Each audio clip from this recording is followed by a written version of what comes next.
Sounds like good conversation. Good morning, good afternoon.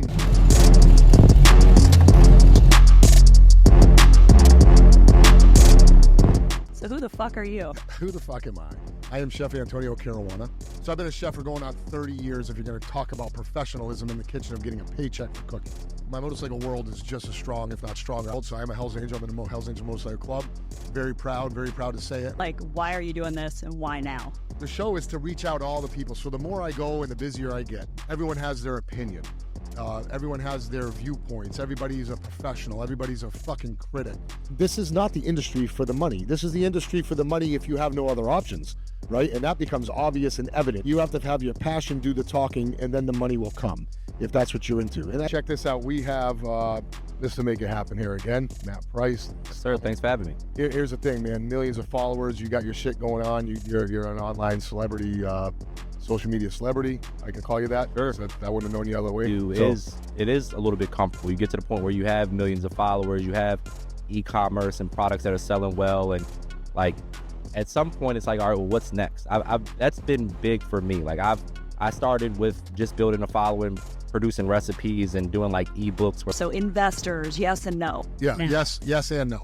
The name of the episode, pussification. And I'm sorry if you don't like that. That's just the way the fuck it is. Because when you know what we came from and where we came from in this industry, that's what it seems to me. There's cooks that are coming in here now that's never even washed dishes or sat on fry. I love her new book. Go ahead. So you can say it. I think he's a little nervous about the title of the book. Yes. Just the tip. But first, we're going to have to take a little shot. We have to do our inaugural shot. Right. This is an audible content warning. Yeah, right? I like it. Tell us your story, girl. Let's get into it. The book, Just the Tip, is actually about my memoir of living in Las Vegas based off of my time working as a cocktail server, bottle server in Las Vegas. And one of them decided to pull me into the bathroom and tell me this and reveal how she has $100,000 in a duffel bag sitting in her closet at her apartment because she doesn't know what to do with it. How about a pop-up? What you think about a pop-up? I can support a pop-up. Pop-up is good if you're trying to establish yourself. I don't have anything against it. My thing is, if you don't have the experience, if you don't have the knowledge, and all of a sudden that's right. That's exactly right. Where I cut my teeth in fine dining. I worked for many years, but we looked at the economy. It was 2008 when we opened. Yeah. So we looked at the economy, so we went a little bit more casual. Plus, I pulled the demographic up in the area, and the area said, man, you're not going to support the fine dining, I love a fine dining restaurant. I love the service. I love the way you've done everything here. But I can understand where he's coming from, because if you go into a place and they're charging you $125 a plate, you got to bring that shit. It's like, what the hell's going on over here? All of our pasta is homemade. Yeah, of course it is. We make all of our pasta homemade. Always. No offense, Always. Tone. No. It's easy to call somebody and get an order. It's not easy to go to 5 different farms and pick your own stuff and get the best ingredients. People don't realize that when we say farm to table. Of course I don't have a fucking lamb field pastured out here. Yeah. You know what I'm saying? Of course I don't. Of course I'm not milking a cow over here. But somebody is, and we do the research to make sure. You are cognizant about the relationship to the food and where it comes from enough to know that if it's on a truck or a plane, and I ordered it yesterday and it's coming from a local farm to me, whether that local farm is in California or wherever, I'm supporting local farmers. They did it the right way, and you can bring it in. Actually been working in bars and nightclubs since 1989 when I was 19 years old. Started working security.